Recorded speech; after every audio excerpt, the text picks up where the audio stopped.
ರಾಜ್ಯದಲ್ಲಿ ರೈತ ಪರವಾದಂತಹ, ಕನ್ನಡ ಪರವಾದಂತಹ, ದಲಿತರ ಪರವಾದಂತಹ ಹೋರಾಟಗಳು ನಡೆದಾಗ, ಜನಪರವಾದಂತಹ ಹೋರಾಟಗಳು ನಡೆದಾಗ ಸ್ವಲ್ಪ ತಿಂಗಳುಗಳ ನಂತರ ಆ ಹೋರಾಟಗಾರರ ಕೇಸುಗಳನ್ನು ವಾಪಸ್ ತೆಗೆದುಕೊಳ್ಳುವಂಥದ್ದು ಎಲ್ಲ ಸರ್ಕಾರಗಳು ಕೂಡ ಹಿಂದೆಯೂ ಮಾಡಿತ್ತೆ, ಇವತ್ತು ಕೂಡ ಮಾಡಿದೆ. ಈ ರೀತಿ ಹೋರಾಟಗಾರರ ಕೇಸನ್ನು ವಾಪಸ್ ತೆಗೆದುಕೊಳ್ಳೋದನ್ನು ನಾನು ಸಮರ್ಥಿಸ್ಕೊಳ್ತೇನೆ. ಆದರೆ ಯಾರು ಗಲಭೆಯನ್ನೇ ಮಾಡಬೇಕು ಅನ್ನುವಂಥ ಪೂರ್ವ ತಯಾರಿಯನ್ನು ಮಾಡಿ ಗಲಭೆಯನ್ನು ಸೃಷ್ಟಿ ಮಾಡಿದಾರೋ ಮತ್ತು ಅದೇ ಕೆಲಸವನ್ನು ಕಳೆದ ಹಲವಾರು ವರ್ಷಗಳಿಂದ ಒಂದು ಸಂಘಟನೆ ಹೆಸರಿನಲ್ಲಿ ಮಾಡ್ತಾ ಬಂದಿದ್ದಾರೋ ಅಂಥ SDPI ಮತ್ತು ಮುಸಲ್ಮಾನ್ ಗೂಂಡಾಗಳ ಕೇಸುಗಳನ್ನು ವರ್ಷ ಪೂರೈಕೆ ಆಗೋದಕ್ಕಿಂತ ಮುಂಚೆನೇ ವಾಪಸ್ ತೆಗೆದುಕೊಂಡಿರುವಂಥದ್ದು ಯಾವ ಪುರುಷಾರ್ಥಕ್ಕೆ? ಇದರಿಂದ ಸರ್ಕಾರ ಯಾವ ಸಂದೇಶವನ್ನು ಕೊಡಲಿಕ್ಕೆ ಇವತ್ತು ಹೊರಟಿದೆ? ಯಾರು ಸರ್ಕಾರಿ ಆಸ್ತಿಪಾಸ್ತಿಯನ್ನು ನಾಶ ಮಾಡಲಿಕ್ಕೆ ಹೊರಟಿದ್ದಾರೋ, ಸರ್ಕಾರಿ ಅಧಿಕಾರಿಗಳ ಮೇಲೆ ಗೂಂಡಾವರ್ತನೆಯನ್ನು ಯಾರು ಮಾಡ್ತಾ ಬಂದಿದ್ದಾರೋ ಮತ್ತು ಗಲಭೆಯನ್ನೇ ಮಾಡಬೇಕು ಅನ್ನುವಂಥ ಉದ್ದೇಶವನ್ನು ಇಟ್ಟುಕೊಂಡೇ ಯಾರು ಮಾಡಿದಾರೋ ಅಂಥವರ ಕೇಸುಗಳನ್ನು ಈ ಹಿಂದಿನ ಹೋರಾಟಗಾರರ ಹೆಸರಿನ ನೆಪದಲ್ಲಿ ತೆಗೆದುಕೊಂಡಿರುವಂಥದ್ದು ಸರಿಯಲ್ಲ. ಓಲೈಕೆಯ ರಾಜಕಾರಣಕ್ಕೆ ಒಂದು ಇತಿಮಿತಿಗಳಿದೆ. ರಾಜ್ಯದಲ್ಲಿ ಕಾನೂನು ಸುವ್ಯವಸ್ಥೆಗಳು ಸಂಪೂರ್ಣವಾಗಿ ಹದಗೆಟ್ಟಿರುವುದನ್ನು ನಾನು ನೋಡ್ತಾ ಇದ್ದೀವಿ. ಈ ಸರ್ಕಾರ ಬಂದ ನಂತರ SDPI PFIನ ಸಂಘಟನೆಗಳ ಬಗ್ಗೆ, ನಕ್ಸಲರ ಬಗ್ಗೆ ಮೃದು ಧೋರಣೆಯನ್ನು ತೆಗೆದುಕೊಂಡು ಅವರ ಎಲ್ಲ ಕೇಸುಗಳನ್ನು ವಾಪಸ್ ತೆಗೆಯುವಂಥದ್ದು ಮತ್ತು ಅವರಿಗೆ ಕ್ಷಮಾಪಣೆಯನ್ನು ಕೊಡುವಂಥದ್ದು ಸರ್ಕಾರದ ಧೋರಣೆ ಆಗಿಬಿಟ್ಟಿದೆ. ಇದನ್ನು ಸರ್ಕಾರ ಎಲ್ಲರೂ ಒಂದು ಕಡೆಗೆ ಸ್ಪಷ್ಟ ಮಾಡಬೇಕು. ಪೊಲೀಸ್ ಅಧಿಕಾರಿಗಳು, ಜಿಲ್ಲಾ ಪೊಲೀಸ್ ಅಧಿಕಾರಿಗಳು ಇದಕ್ಕೆ ಒಪ್ಪಿಗೆ ಕೊಟ್ಟಿದ್ರಾ? ಒಪ್ಪಿಗೆ ಕೊಟ್ಟಿದ್ರೆ ಯಾವ ಕಂಡೀಷನ್ನಿನ ಮೇಲೆ ಒಪ್ಪಿಗೆಯನ್ನು ಕೊಟ್ಟಿದ್ರು? ಇಂಥ ಗಲಭೆಕೋರರ ಕೇಸನ್ನು ವಾಪಸ್ ತೆಗೆದುಕೊಳ್ಳುವಂಥ ಉದ್ದೇಶ ಸರ್ಕಾರಕ್ಕೇನಿತ್ತು?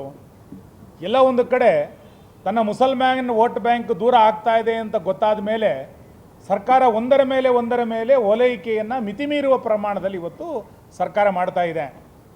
ಸಿದ್ದರಾಮಯ್ಯನವರು ಯಾವಾಗ ಅಧಿಕಾರದಲ್ಲಿದ್ದಾರೋ ಆ ಎಲ್ಲ ಸಂದರ್ಭದಲ್ಲಿ ಹಿಂದೂಗಳ ಭಾವನೆಗಳನ್ನು ಲೆಕ್ಕಕ್ಕೆ ತೆಗೆದುಕೊಳ್ಳದೆ ಮುಸಲ್ಮಾನರ ಓಲೈಕೆಯ ಪರಾಕಾಷ್ಠೆಗೆ ತಲುಪಿರೋದನ್ನು ನಾವು ನೋಡ್ತಾ ಬಂದಿದ್ದೇವೆ. ಟಿಪ್ಪು ಜಯಂತಿ ಆಯಿತು, ಮುಸಲ್ಮಾನರ ಕಾಲೋನಿಗಳಿಗೆ ಕೋಟಿಗಟ್ಟಲೆ ಹಣವನ್ನು ಕೊಟ್ಟಿದ್ದಾಯಿತು. ಹಿಜಾಬ್ ಪ್ರಕರಣ ಇತ್ತೀಚೆಗೆ ಯಾರ ಬೇಡಿಕೆ ಇಲ್ಲದೆಯೂ ಕೂಡ ಸರ್ಕಾರ ದಿಢೀರ್ ಅಂತೇಳಿ ಆದೇಶ ಮಾಡಿಬಿಟ್ಟಿದೆ. ವಕ್ಫನ್ನು ಇವತ್ತು ರಕ್ಷಣೆ ಮಾಡಲಿಕ್ಕೆ ಹೊರಟಿರುವಂಥದ್ದು ಆಸ್ತಿಗಳನ್ನು. ಅಂದರೆ ಈ ರೀತಿ ಒಂದಾದರ ಮೇಲೆ ಬಾಂಗ್ಲಾದೇಶದಿಂದ ಬಂದಂಥವ್ರನ್ನ ರಕ್ಷಣೆ ಮಾಡೋದು, ಅವರಿಗೆ ಮನೆ ಕಟ್ಕೊಡ್ಲಿಕ್ಕೆ ಸರ್ಕಾರ ಹೊರಟಿರುವಂಥದ್ದು, ಇವೆಲ್ಲವೂ ಕೂಡ ಓಲೈಕೆ ರಾಜಕಾರಣ. ಈ ಸರ್ಕಾರದ ವಿರುದ್ಧ ಜನಾಕ್ರೋಶ ಇನ್ನೂ ಭುಗಿಲೇಳಲಿಲ್ಲ ಅಂತಾದರೆ, ಹಿಂದೂಗಳು ಸುಮ್ಮನೆ ಕೂತ್ಕೊಳ್ತಾರೆ ಅಂತಾದರೆ ಎಲ್ಲ ಓಲೈಕೆಗಳು ಮುಗೀತು. ಇನ್ನು ಕೊನೆಗೆ ಸರ್ಕಾರ ಏನು ಮಾಡುತ್ತೆ ಅಂತ ಕೇಳಿದ್ರೆ, ಕ್ಯಾಬಿನೆಟ್ ಆಗೋದಕ್ಕಿಂತ ಮುಂಚೆ ನಮಾಜ್ ಮಾಡಿ ಕ್ಯಾಬಿನೆಟ್ ಮಾಡುವಂಥ ಪರಿಸ್ಥಿತಿಗೂ ಕೂಡ ಸರ್ಕಾರ ಹೋಗ್ಬಿಡ್ಬೋದು. ಓಲೈಕೆಯ ತುದಿಯನ್ನು ಆ ಲೆವೆಲಿಗೂ ಕೂಡ ಸರ್ಕಾರ ತೆಗೆದುಕೊಂಡು ಹೋಗ್ಬಿಡ್ಬೋದು. ಹಾಗಾಗಿ ಯಾರ್ಯಾರು ಓಲೈಕೆಗಳನ್ನು ಈ ಹಿಂದೆ ಮಾಡಿದಾರೋ ಅಂಥವ್ರೆಲ್ಲರನ್ನೂ ಕೂಡ ಬೇರೆ ಬೇರೆ ರಾಜ್ಯಗಳಲ್ಲಿ ಜನ ತಿರಸ್ಕಾರ ಮಾಡಿದ್ದಾರೆ. ಓಲೈಕೆ ರಾಜಕಾರಣವನ್ನು ಸಿದ್ದರಾಮಯ್ಯನವರು ಇಲ್ಲೂ ಕೂಡ ಮಿತಿಮೀರಿ ಮಾಡ್ತಾ ಇದ್ದಾರೆ. 28ರ ಚುನಾವಣೆಯಲ್ಲಿ ಜನ ಇದನ್ನು ತಿರಸ್ಕಾರ ಮಾಡ್ತಾರೆ. ರಾಜ್ಯದಲ್ಲಿ ಕೇವಲ ಮುಸಲ್ಮಾನರು ಮಾತ್ರ ಅಲ್ಲ, ಉಳಿದಂಥ ಬಹುಸಂಖ್ಯಾತರು ದೊಡ್ಡ ಪ್ರಮಾಣದಲ್ಲಿದ್ದಾರೆ. ಅವರ ಭಾವನೆಗಳಿಗೂ ಕೂಡ ಬೆಲೆಯನ್ನು ಕೊಡಬೇಕು ಅಂತೇಳಿ ಸರ್ಕಾರ ಅಂದ್ಕೊಳ್ಬೇಕು. ವೃದ್ಧಾಪ್ಯ ವೇತನರಿಗೆ ಪಿಂಚಣಿ ಕೊಡಲಿಕ್ಕೆ ಸರ್ಕಾರ ಇವತ್ತು ತಯಾರಿಲ್ಲ, ರೇಷನ್ ಕಾರ್ಡ್ ಕೊಡಲಿಕ್ಕೆ ತಯಾರಿಲ್ಲ, ಯಾರೋ ನಿರಾಶ್ರಿತರಿಗೆ ಮನೆಗಳನ್ನು ಕೊಡಲಿಕ್ಕೆ ಇವತ್ತು ಸರ್ಕಾರ ಇಲ್ಲ. ಕೇವಲ ಅಲ್ಪಸಂಖ್ಯಾತರ ತುಷ್ಟೀಕರಣಕ್ಕೆ ಮೇಲಿಂದ ಮೇಲೆ ಮುಂದಾಗ್ತಾ ಇರುವಂಥದ್ದು ಈ ಸರ್ಕಾರಕ್ಕೆ ಶೋಭೆಯನ್ನು ತರೋದಿಲ್ಲ ಅಂತೇಳಿ ನಂಗೆ ಅನ್ಸುತ್ತೆ.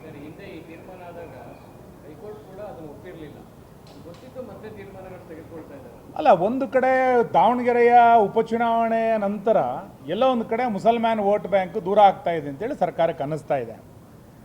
ಆ ಕಾರಣಕ್ಕೆ ಈ ಎಲ್ಲ ಪ್ರಕ್ರಿಯೆಗಳನ್ನು ಇವತ್ತು ಸರ್ಕಾರ ಮಾಡ್ತಾ ಇದ್ದಾರೆ.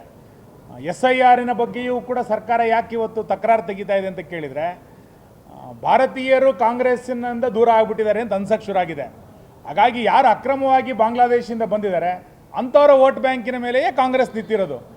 SIR ಬಂದಾಗ ಮತಪಟ್ಟಿಯ ಪರಿಷ್ಕರಣೆ ಆದಾಗ ಆ ಬಾಂಗ್ಲಾದೇಶದ ಮತದಾರರು ದೂರ ಆಗ್ತಾರೆ ಅನ್ನುವಂಥ ಭಯದ ಕಾರಣಕ್ಕೆ ಅದನ್ನು ಕೂಡ ದೇಶಾದ್ಯಂತ ಇವತ್ತು ವಿರೋಧ ಮಾಡ್ತಾರೆ ನೋಡ್ತಾ ಇದ್ದೀವಿ.